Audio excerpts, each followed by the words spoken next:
Es cierto, Andrea, ¿verdad? Parece viernes, pero todavía estamos en la mitad de la semana. Bueno, mañana ya varios van a empezar una nueva rutina de cuarentena. Hay otros que ya están en eso. Y no nos queda más que aprovechar los minutos que tenemos los días miércoles para avanzar en alguna discusión en torno a nuestros temas del curso Mundo Natural. Mi expectativa, mi esperanza es que ustedes hayan podido avanzar o revisar alguno de las temáticas que yo les propuse en el aula virtual, y que de alguna manera iniciamos en la clase anterior realizando el taller en torno a las características de los seres vivos o del fenómeno de la vida, en un sentido más general. Y también les había pedido que avanzaran en responder las preguntas de un diagnóstico, 3 preguntas de diagnóstico. Según estuve revisando, mirando sus trabajos, me parece que lo pudieron completar sin mayores dificultades. Así que tal vez me gustaría partir comentando esa parte del trabajo, cómo les fue con ese ejercicio, si encontraron algún aspecto que les pareció que tenía dificultad o que requería mayor atención, o en general les parecieron preguntas muy sencillas y fáciles de abordar. ¿Qué me pueden contar al respecto?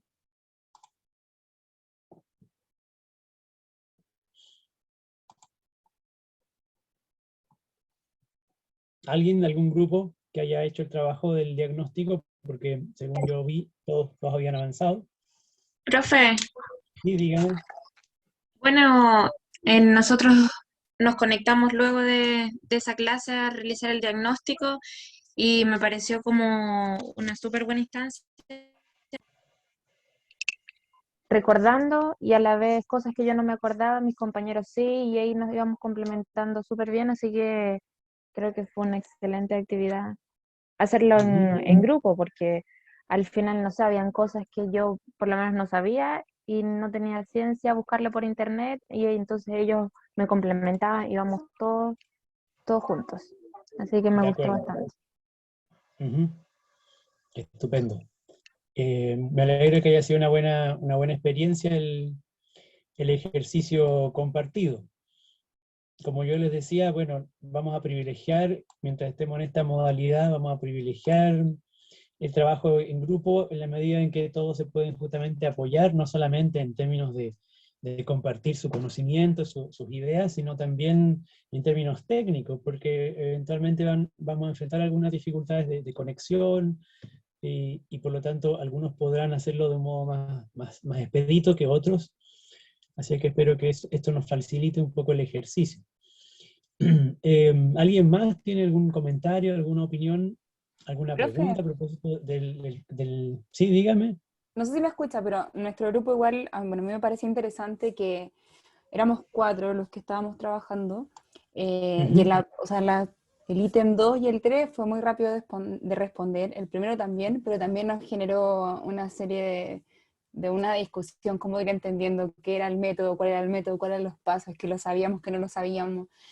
Fue interesante, fue bueno, y muchas cosas que yo creo que uno también la vio, bueno, en mi caso las vi en el colegio, pero de ahí del colegio hasta ahora han pasado unos buenos años, entonces Ujú. fue interesante también poder hacerlo en grupo, porque eso ayudaba a poder debatir con el otro y llegar como a ver, veamos ante estas dos posturas cuál es la más cercana o cuál podría ser o cuál no. De acuerdo. Qué bien, bueno, me alegro por esos aspectos positivos. Alguien me parece que pregunta en el chat si era necesario hacerlo en grupo. Micaela, la verdad es que no es necesario, porque ya es un ejercicio que ya hemos hecho, entonces si es que le parece oportuno, usted puede de todos modos mirar los ítems y, y enfrentarse a esas preguntas. Puede enviarme un documento con sus respuestas a través del correo electrónico. Es un ejercicio de diagnóstico, por lo tanto lo que a mí me interesaba era que poder recoger, ¿cierto?, alguna evidencia de las ideas iniciales con las que ustedes enfrentan estos temas que estaban planteados en el diagnóstico que tienen que ver con la primera unidad, pero también son un poquito más amplios porque involucran o implican una cierta visión en torno a habilidades científicas, especialmente el primer ítem que tiene ese foco. Y luego, más allá de la dinámica del trabajo en grupo y lo favorable que pudo ser, ¿alguien tiene alguna pregunta o comentario acerca del contenido mismo de los ítems? Profe, Sí, adelante.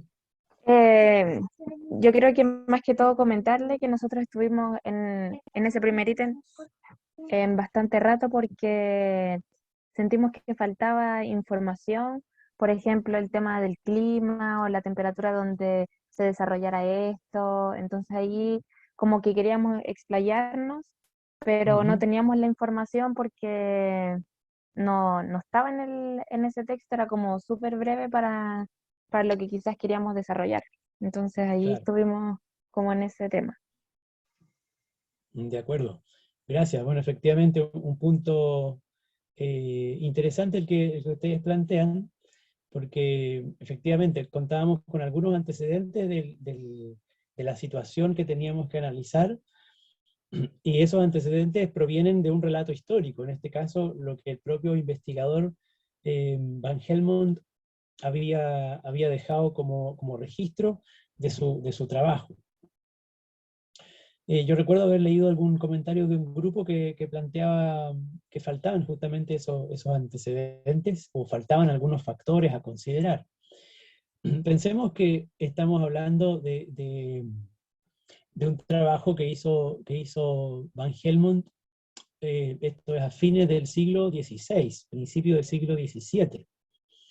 Por lo tanto, justamente lo interesante del contenido histórico del ítem es que nos sitúa en un contexto muy distinto al nuestro, en el sentido de que Van Helmont no tenía el conocimiento que nosotros tenemos acerca de las plantas, o acerca del crecimiento de los seres vivos, o el desarrollo de los seres vivos en general. Justamente el trabajo de Van Helmont es parte del acervo, del aporte histórico, de la construcción del conocimiento científico que conduce o que hoy día nosotros recibimos como una especie de legado. Eh, por lo tanto, claro, nosotros hoy día podemos pensar, podemos cuestionarnos acerca de la falta de previsión que tuvo Van Helmont acerca de la importancia de la luz solar, por ejemplo.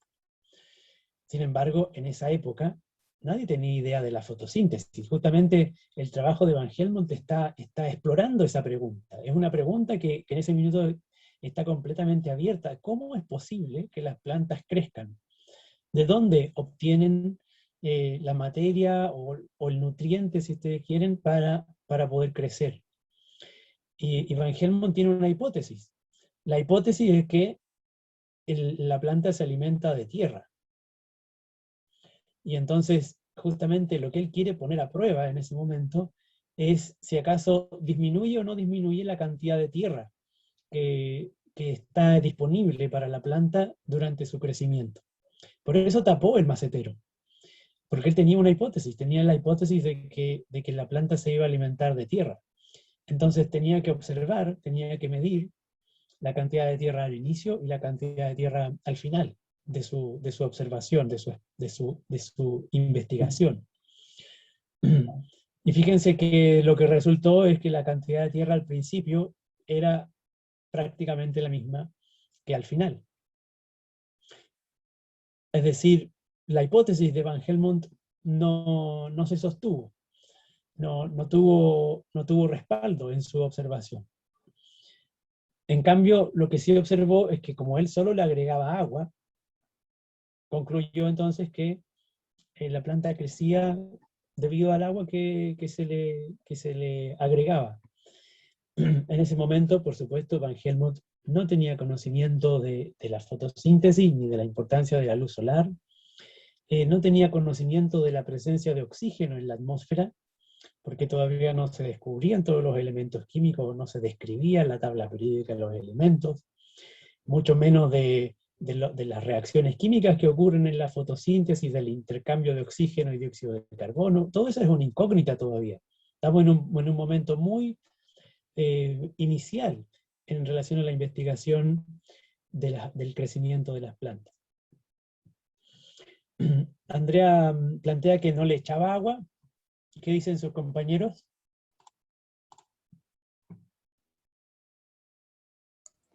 Se supone que no, que era solo por agua de lluvia. Sí, lo mismo, dice que solamente ingresaba, le dejó los orificios para que ingresara agua de lluvia. De acuerdo, claro, tienen toda la razón. Efectivamente, ¿cierto? Él ni siquiera le ponía agua, sino que permitió que ingresara solamente agua de lluvia. Ahí yo creo que también influye quizás el tema del tamaño, porque quizás si le hubiese agregado una cierta cantidad de agua cada día o día por medio, el tamaño hubiese sido más grande de ese árbol Ujú. que plantó. Eventualmente, efectivamente. Pero justamente es parte de la exploración en el trabajo de Van Helmont y en el estudio general, histórico, acerca del desarrollo de los seres vivos. Y en este caso, como les digo, estamos todavía en un momento muy preliminar de la investigación sobre estos fenómenos. Luego voy a abordar la pregunta que hacía Leonor acerca del método científico, que tiene que ver con la pregunta 3. Solamente quiero enfatizar el foco del ítem, de la pregunta que ustedes tenían que abordar, o del enunciado, digamos. Fíjense que la pregunta 1 y 2 solamente se distinguen en este verbo, ¿no? La pregunta es ¿qué observó Van Helmont? Y la otra pregunta es ¿qué infirió Van Helmont? Justamente lo que yo voy a tratar de visualizar en sus respuestas al diagnóstico es si hacen una distinción clara entre lo que es una observación y lo que es una inferencia. ¿Alguien podría hacer una distinción, intentar una distinción de estas dos habilidades? Sí, profe, ¿Sí? sí, mi creencia, yo creo que cuando él observa, él identifica cambios Ujú. que son visibles. Y ¿De cuando él acuerdo? infiere, él hace una deducción de los cambios que sucedieron y crea una hipótesis, Ajá, de acuerdo. creo yo. Efectivamente, sí, de acuerdo, estoy de acuerdo con esa interpretación. Eh, hay distintas maneras de inferir. Andrea plantea la idea de la deducción, también es una forma de inferencia. Eh, Efectivamente, lo que podríamos decir es que la observación corresponde a características que pueden ser visibles o medibles de manera directa a partir del fenómeno. Y en este caso, por ejemplo, Van Helmont observaba el crecimiento del árbol. Suponemos que podría haber medido su estatura, por ejemplo, pero me parece que lo que midió fue fundamentalmente la masa, ¿cierto? Podríamos decir el peso también del árbol y el contenedor, con todo lo que tenía. Ese procedimiento, el registrar la masa, es un procedimiento observacional. Él está haciendo una medición directa de un rasgo o de una característica. No necesariamente la observación en ciencia se limita a observar con los ojos o a mirar con los ojos. También lo podemos hacer mediante instrumentos, mediante escalas de medición de algún tipo. En este caso fue la masa, fundamentalmente. También está presente el tiempo, pero el tiempo es algo que está dado en el caso de Van Helmont. Simplemente deja que el tiempo transcurra. A diferencia de la inferencia, que no es algo que Van Helmont haya observado directamente, que haya podido medir directamente, sino que es un ejercicio cognitivo mediante el cual él relaciona un par de hechos o algunas observaciones y elabora una conclusión o una deducción. Y eso que concluye o que infiere a partir de lo observado es justamente la relación entre el agua que ingresa al macetero y el crecimiento de la planta. Andrea sugiere que la inferencia es netamente subjetiva. No, Si es fuera que la netamente... Jocelyn dice lo que infiere puede ser subjetivo y yo creo que sí es completamente subjetivo las inferencias, ¿o no? ¿Ya? ¿En qué sentido sería netamente subjetiva? Lo que pasa es que mis deducciones quizás no son las mismas que las de otra persona y por eso Ujú. yo puedo inferir cosas distintas a quizás, no sé, Patricio que también observó, pero él piensa que se alimentó de la tierra y yo del agua. Entonces, cada quien tiene su punto de vista y por eso son deducciones distintas e inferencias Mm, distintas a su vez. De acuerdo. Digamos, creo que podemos tener, sin duda, interpretaciones diferentes de algún fenómeno. Esas interpretaciones las podemos expresar mediante nuestra opinión, nuestra visión del fenómeno. Ahora, cuando hacemos inferencias en un proceso, digamos, de investigación, pero también en términos más generales, cuando operamos haciendo inferencias, entonces ese procedimiento cognitivo se atiene o está condicionado por algunas, podríamos decir, reglas racionales. En este caso, por ejemplo, Van Helmont no puede inferir, y ninguno de nosotros podría inferir, o de manera alternativa, ninguno de nosotros podría concluir, a partir de lo observado, que el árbol se alimentó de tierra, entre comillas, o de la tierra que le había puesto en el macetero. Básicamente, porque Van Helmont lo que hace es observar, medir, que la tierra al inicio es la misma que la tierra al final del proceso. Entonces, si Van Helmont hubiera querido hacer la inferencia absolutamente subjetiva, arbitraria, de que el árbol se alimentó de tierra, a pesar de que él midió que la tierra era la misma al inicio que al final, entonces Van Helmont estaría siendo contradictorio con sus propias observaciones.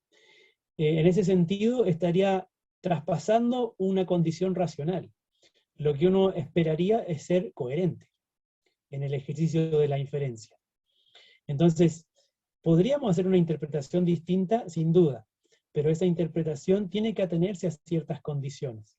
Y esas condiciones, en el caso del trabajo científico, son condiciones que establece el fenómeno, que se basan en observaciones o en mediciones. Entonces, hay un elemento subjetivo, estoy de acuerdo, porque tiene que ver con la creatividad del investigador, su capacidad para relacionar lo observado, para relacionar los hechos que caracterizan o que describen, o las características que describen o que nos permiten describir el fenómeno. Ahí sin duda hay un aspecto subjetivo. Pero una vez que tenemos los antecedentes o que tenemos las mediciones o las observaciones, entonces no podemos inferir cualquier cosa. Y en ese sentido yo diría que el netamente es un poco exagerado. ¿Me entiende, Andrea? Eso, bueno. Sí, profe, ahora lo entendí. Ok. Gracias. Entonces aquí es importante esta distinción desde el punto de vista de las habilidades científicas. Una cosa es que lo que podemos observar, científicamente hablando, ya sea con nuestros sentidos directamente o con instrumentos. Otra cosa es aquello que podemos inferir.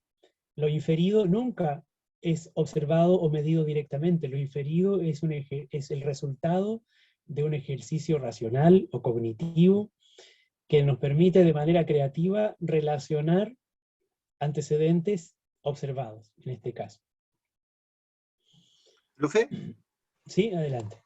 Entonces, la inferencia viene directamente después de inmediatamente después de la observación, la medición. O sea, yo no puedo inferir sin observar. O sea, no sé, yo me imaginaba otro ejemplo, cuando vamos por la calle y vemos un choque de dos autos, nosotros miramos y por las marcas de los autos podemos inferir que el auto que se saltó quizás la luz roja chocó al otro, y ahí estamos haciendo una inferencia, pero a través de una observación, y los que investigan después las causas de esos accidentes hacen más mediciones, pues ellos logran determinar si el auto iba a exceso, si venía en contra del tránsito, por la investigación que ellos realizan, ¿o no? Sí, de acuerdo. Es un muy buen ejemplo y claramente coherente con lo que estamos discutiendo.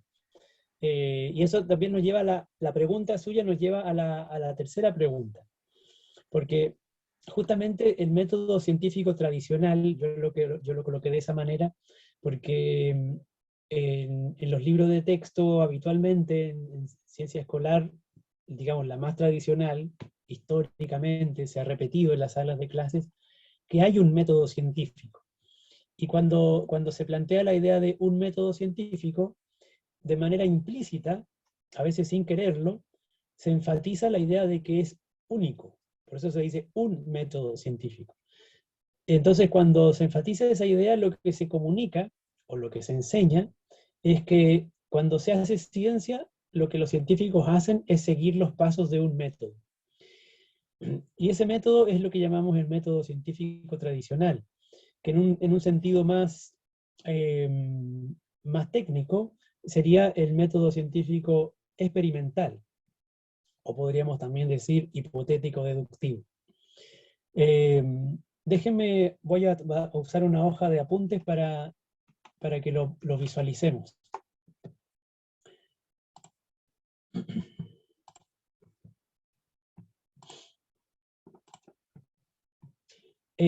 Si pensemos en su idea del método científico tradicional, con qué partirían?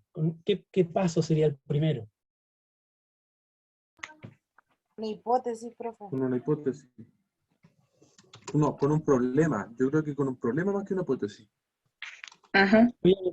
Voy a anotar hipótesis y luego anoto problema y vamos viendo si los movemos o no los movemos. Hipótesis dijeron algunos, problema, dice también el compañero. ¿Alguien plantea otra idea? Enrique, ¿con algo a qué se refiere? No le escuché.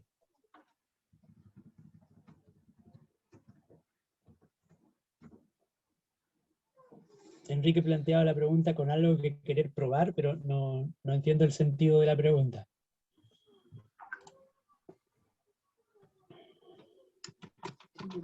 Teoría, dice Sofía.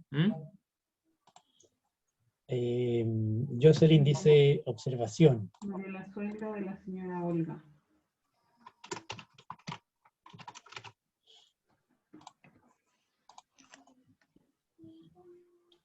Entiendo, Enrique, no hay problema. Puede escribirlo en el chat, no hay problema. Experimentar, dice Ramón. Una pregunta. Agrega... no recuerdo quién lo decía.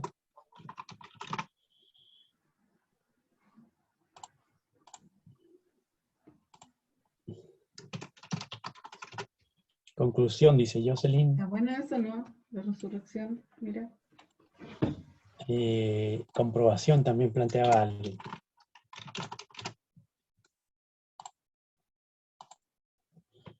¿Alguien sugiere otro procedimiento asociado al método científico tradicional?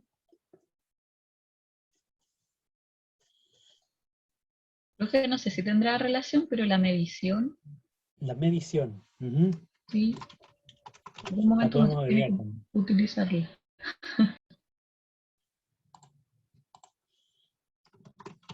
Estudio, agrega alguien más.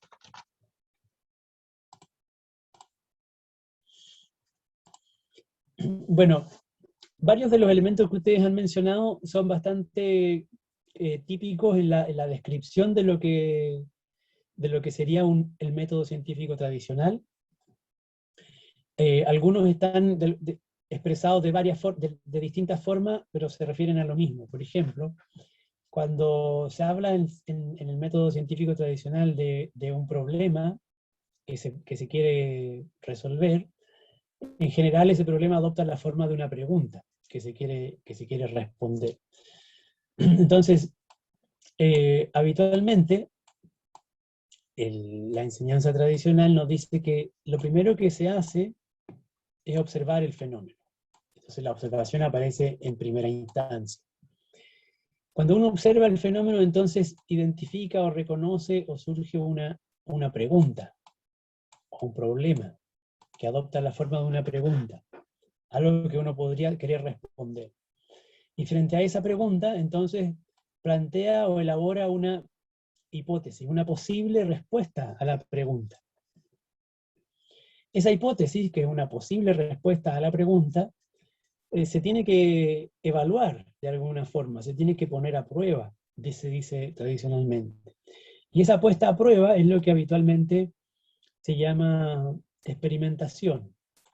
Pero habitualmente también adopta la forma de una comprobación, o algunas personas le llaman o lo interpretan como una comprobación de la hipótesis. Dicen, voy a comprobar mi hipótesis. Y entonces para comprobar la hipótesis se recurre a por ejemplo, a un experimento. En general, en esta etapa de experimentación o comprobación, como llaman algunos, también incluye o supone la medición, porque la realización del experimento, como en el caso de Van Helmont, va a implicar observar algunas características, algunos cambios, o medir algunos cambios. Y a continuación, a partir de lo que se obtenga como resultado, entonces se elabora o se obtiene una conclusión. En un sentido muy general, uno podría vincular la conclusión con la elaboración de una teoría. En el caso de Van Helmont, por ejemplo, podríamos decir que la hipótesis era que la tierra era absorbida por la planta y eso explicaba el crecimiento de la planta. Entonces Van Helmont hace su medición, su experimentación y concluye que no era efectivo, que la tierra era absorbida por la planta, porque encontró que la tierra se mantenía en igual cantidad. Sin embargo, como solo ingresó agua al macetero, entonces infirió, es decir, concluyó a partir de los datos de su trabajo, que la planta se alimenta solamente de agua y crece debido al agua que absorbe. Y esta podríamos decir es una teoría, una mini teoría que está proponiendo Van Helmont. El estudio, como una descripción muy general de las acciones implicadas en una investigación, uno podría introducirlo en cualquiera de las partes de este esquema. Así es que yo no lo consideraría como una etapa propiamente de lo que llamamos o de lo que se llama el método científico tradicional. Según esto, se parte con la observación, a partir de la observación se plantea la pregunta, a partir de la pregunta se formula la hipótesis, a partir de la hipótesis se diseña una puesta a prueba en forma de experimentación, lo que permite concluir. Entonces hay una serie de pasos, y esos pasos además tienen un sentido. Uno parte de la observación y termina en la conclusión. Esto es lo que llamaríamos el método científico tradicional.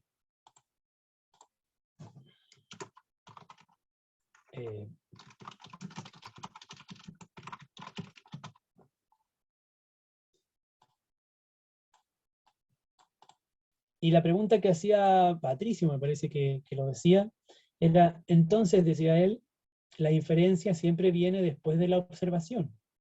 ¿Se acuerdan? Era así, Patricio, ¿no? No sé si es Patricio en realidad. ¿Estoy equivocado?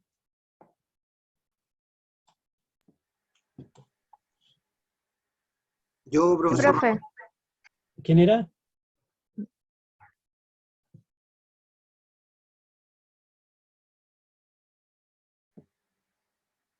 No lo escucho, espero que no haya problema con la conexión. ¿Raúl? Ramón. Ah, Ramón, gracias Ramón. Perdón. Claro, Ramón decía, bueno, entonces cuando, por ejemplo, nosotros observamos los registros que quedan, los rastros que quedan de un accidente automovilístico, a partir de esa observación hacemos la inferencia de qué fue lo que ocurrió, de quién tuvo la culpa, etcétera, ¿no? Entonces parece ser que la inferencia proviene siempre después de la observación.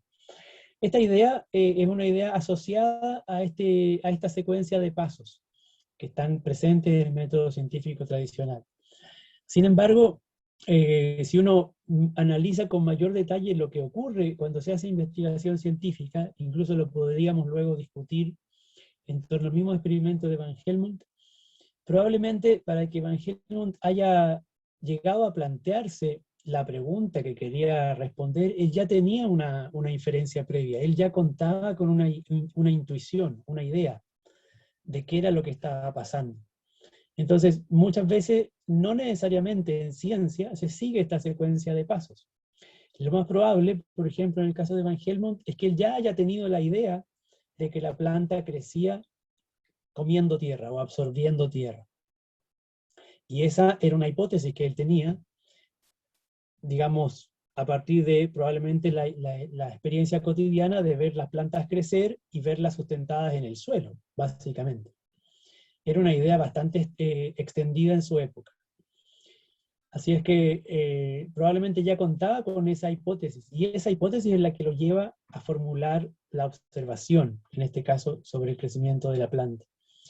Y por lo tanto, lo que vamos a hacer, y lo vamos a ir haciendo en lo que sigue del curso, ir cuestionando un poco este modelo de ciencia basado en un método secuencial, pero sí vamos a enfatizar la presencia de algunas habilidades claves. Habilidades, por ejemplo, como la observación, o la formulación de hipótesis o inferencias o conclusiones que van a estar presentes en general en la investigación científica en distintos momentos. Creo que nos quedan solo 3 minutos para cumplir con la hora de la clase, y también se va a acabar la sesión de Zoom, así es que yo sugiero que no volvamos a ingresar, para no extendernos más. ¿Alguien me puede decir cuántos minutos quedan de la conexión? 3 minutos. Tal vez son solo... 3:50, 3 3:40. minutos. Entonces, ¿alguna pregunta o comentario? No, profe, me quedó súper claro. De acuerdo. Profe, la hipótesis puede ser una hipótesis falsa como una hipótesis verdadera, ¿cierto? Cuando uno plantea su hipótesis. Muy buena pregunta. Digamos que lo que le decía antes, me parece que a Andrea, podríamos decir que la hipótesis, también podríamos llamarle inferencia, más que verdadera o falsa, tiene que respetar la condición de atenerse a los datos disponibles o a la observación del fenómeno que se ha hecho. Lo que sí puede ocurrir es que la hipótesis que nosotros hacemos no sea válida, en el sentido de que la relación que establecemos entre lo observado no se cumple como nosotros decíamos que ocurría. Y en ese sentido decimos es inválida la hipótesis. Pero no por eso está malo, no por eso está malo. O sea, puede ser es una hipótesis aceptable, pero que puede ser contradictoria con lo observado, digamos, que puede ser descartada debido a que los resultados de la observación son diferentes. Profe, ¿Sí? la teoría puede estar en el inicio de estos pasos del método científico tradicional, pero quedaría fuera del método científico, ¿cierto? Porque se utilizaría el método científico para comprobar esa teoría, o la teoría. Claro, bueno, esa es otra parte ambigua de este modelo, justamente. Yo les decía, una posibilidad es interpretar que cuando llegamos a la conclusión, entonces lo que proponemos es una teoría, porque estamos diciendo, esto es lo que ocurre con este fenómeno. Y eso puede interpretarse como una teoría. Pero también, justamente cuando uno mira en detalle lo que ocurre en ciencia, muchas veces la teoría está al principio. Porque para poder observar, por ejemplo, para observar el crecimiento de la planta, entonces hay que tener una teoría muy general acerca de lo que es el desarrollo, acerca de lo que es la nutrición, acerca de lo que es la tierra, etc. Y eso también puede ser interpretado como un modelo teórico previo a la observación. Si yo no tengo algunos conceptos o algunas teorías, probablemente miro el mundo sin distinguir nada. Y en ese sentido, la teoría también uno puede considerarla previa a todos estos pasos del método científico tradicional. Gracias, profe. Ok. Bueno, se nos hace súper corto este tiempo, esta hora. La idea es tener una discusión. Espero que lo retomemos el día lunes para tratar de darle continuidad a las diapositivas que les pedí revisar. Y vamos a continuar con la temática, seguramente a través de un taller y de una discusión que podamos extender sobre estos temas. Así es que no dejen de revisar las diapositivas que les dejé en el aula virtual para poder seguir con los temas de la unidad. ¿De acuerdo? Profe, yo Vale, tenía una profe. duda referente al material que está. Si uno tiene una duda, puede ser por el chat de docente, ¿no? O sea, por el chat del foro. Sí, bueno, no he habilitado un foro, así es que lo voy a habilitar porque es una muy buena herramienta para que podamos ir avanzando en la discusión durante clases, entre clases. Gracias. ¿Ok? Chao, Buen profe, nos punto. vemos. Gracias, Chao, profe, nos buenas vemos. noches. Chao, Chao, profe, se va a buenas acabar. noches. Profe, buenas noches. Se va a cortar. Compañero.